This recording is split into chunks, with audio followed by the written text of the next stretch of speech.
Hi, I'm Jessica Rosado. And I'm Shansi Lizardi, and this is NBC News. Today is December 6, 1933, and Prohibition has come to its end. The 21st Amendment was ratified, repealing the 18th Amendment, which states, after 1 year from the ratification of this article, the manufacture, sale, or transportation of intoxicating liquors within the importation into or the exportation from the United States and all territories subject to the jurisdiction for beverage purposes is hereby prohibited. After more than a decade of illegal bootlegging and raids, alcohol and the sale of alcohol is legal once again. Let's start from the beginning and look back on the years of Prohibition. On January 16, 1919, Prohibition was set in motion. Alcohol was dumped into rivers and sewers immediately. Raids were conducted throughout the United States whenever the police had reason to believe that a crime was being committed, including Miami, Philadelphia, Boston, New York, and Detroit. Detroit, Michigan was most known for the raids and the illegal buying and selling of alcohol, mainly because rum runners used the Detroit River, Lake St. Clair, and the St. Clair River. These waters carry 75% of the liquor supplied to the United States during Prohibition. Cargo was dragged beneath boats and around tunnels from boathouse to boathouse where reopened sunken house boats hid underwater cable delivery systems. Even the pipelines were built.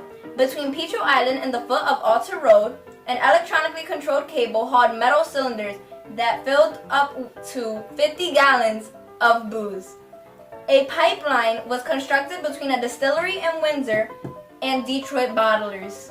A famous bootlegger and lawyer named George Remus moved to Cincinnati to set up a drug and alcohol company in order to gain illegal access of bonded liquor in 1920.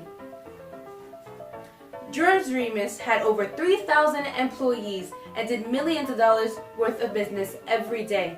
In 1925, George Remus was indicted for violating the Volstead Act 3,000 times. He was sentenced 2 years in federal prison, and when he got out, he shot his wife for betraying him. Al Capone was another bootlegger, rum runner, gang member, leader of the mafia, you name it. He's known for his multi-million-dollar Chicago operation in bootlegging, prostitution, and gambling, which dominated the organized crime scene. The Purple Gang was run by members of Detroit's Bernstein family. Al Capone used the Bernsteins to distribute whiskey rather than fight for Detroit territory.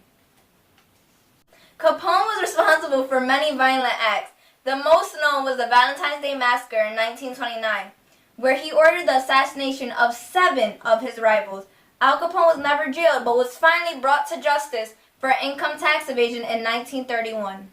Alcohol was a serious matter. It was illegal, but so many people wanted it, they would do anything to get it. Many people made simple devices and crafts in order to smuggle liquor. Moonshiners used cow shoes to hide their footprints from Prohibition agents in 1922. And soon enough, even dogs were being trained to sniff out alcohol. There were also rallies and protests against the ban on liquor. Just like the one in Detroit, Michigan, held at City Hall in 1929, where people held up signs that read, "I can't give milk, the dry move stole my food," and "I am a veteran and a bartender, the dry move stole my job."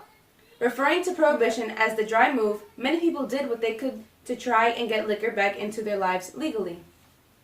As of 5:32 p.m., Utah became the 36th state to ratify the 21st Amendment, which repealed the 18th Amendment and achieved the 3/4 majority of states' approval. Now alcohol is completely legal, and you can buy and sell liquor once again. As Al Capone once said, "All I do is to supply a public demand. Somebody had to throw some liquor on that thirst. Why not me?" Again, I'm Jessica Rosado. And I'm Shansi Lizardi. See you next time on NBC News. Legal.